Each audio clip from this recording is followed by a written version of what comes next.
Assalamualaikum warahmatullahi wabarakatuh. Selamat pagi anak-anak. Masih semangat kan belajarnya? Harus tetap semangat ya. Nah, hari ini jangan lupa siapkan alat tulis kalian untuk mencatat materi hari ini ya.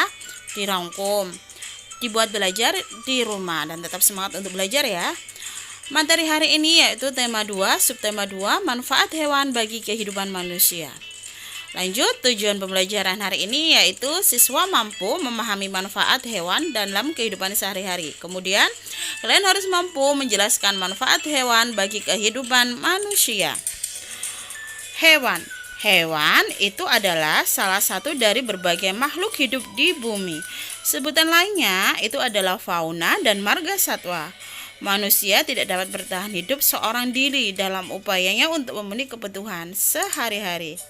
Manusia akan memanfaatkan makhluk lain seperti apa? Hewan, ya.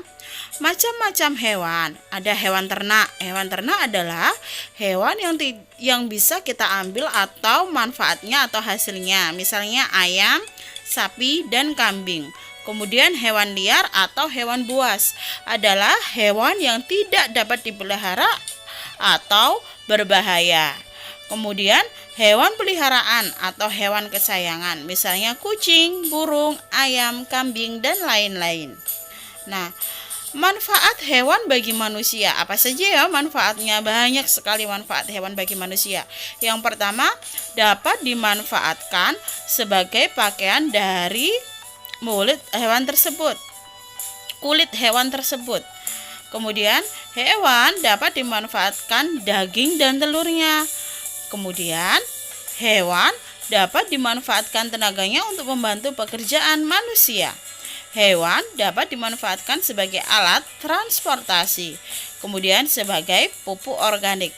Apakah hanya itu? Tidak. Manfaat hewan masih banyak lagi ya. Contohnya sebagai obat, terus sebagai hiasan. Ya, hiasan itu dari kerang. Itu kan termasuk hewan.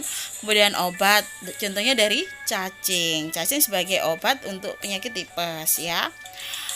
Manfaat hewan yang pertama yaitu sebagai bahan sandang atau pakaian. Misalnya domba. Domba itu kan menghasilkan bulu-bulu halus dan diolah menjadi kain wol yang bisa digunakan untuk bahan pakaian seperti sweater atau jaket yang berbahan bulu halus ya. Kemudian ulat sutra. Ulat sutra dimanfaatkan untuk kain sutra. Sapi dan kerbau dimanfaatkan sebagai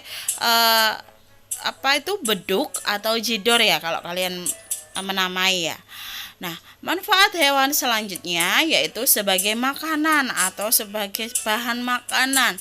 Misalnya pada ayam, kita dapat memanfaatkan telur dan dagingnya. Sapi, kita ambil susunya dan dagingnya. Begitupun kambing, kita juga memanfaatkan susu dan dagingnya.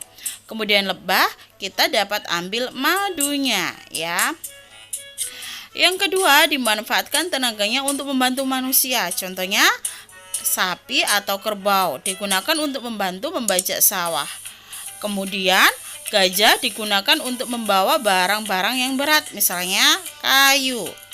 Kemudian dimanfaatkan sebagai alat transportasi, misalnya kuda dipakai sebagai andong atau alat transportasi zaman atau tradisional.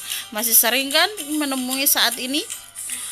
Yang selanjutnya yaitu dimanfaatkan sebagai pupuk kompos, yaitu sisa kotoran dari hewan, misalnya kotoran kambing atau sapi yang diolah menjadi pupuk kandang, gunanya bermanfaat untuk tumbuhan.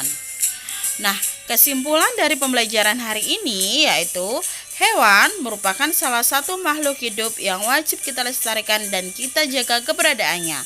Untuk itu, kita sama-sama jaga agar hewan tidak cepat punah dan memanfaatkan hewan dengan batasan yang wajar demi keberlangsungan hidup hewan di masa yang akan datang ya. Jangan sekali-kali memburu hewan sembarangan atau membunuh dengan cara liar ya. Itu tidak boleh karena hewan saat ini keberadaannya itu makin lama makin punah ya. Terima kasih, pembelajaran hari ini cukup sampai di situ. Saya akhiri. Assalamualaikum warahmatullahi wabarakatuh.